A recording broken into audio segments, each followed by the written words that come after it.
స్తోత్రము. మహర్షి కపిలాచార్యో కృతజ్ఞో మేదినీపతి త్రిపదస్త్రికృతాధ్యక్ష మహాశృంగకృతాంతకృత్ నామావళి కపిలమూర్తి. ఓం మహర్షియై నమః. ఓం కపిలాచార్యాయ నమః. ఓం కృతజ్ఞాయ నమః. ఓం మేదినీపతయే నమః. ఓం త్రిపదాయ నమః. ఓం త్రిదశాధ్యక్షాయ నమః. ఓం మహాశృంగాయ నమః.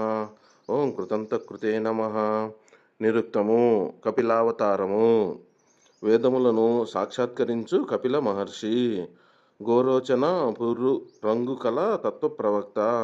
అంశుమంతని ప్రార్థనను అంగీకరించి నగరపుత్రుల ననుగ్రహించిన వాడు. కపిల రూపధారి అయి సదా భూమిని ధరించువాడు. చిదీశ్వరులనిడు తత్వము జ్ఞానమును ప్రకటించువాడు. ప్రళయమున బ్రహ్మాది దేవతలకు స్వామి అయిన వాడు. అగ్రమున భూమిగల సాటిలేని కోర గలవాడు. యముని వంటి హిరణ్యాక్షుని జంపిన వాడు.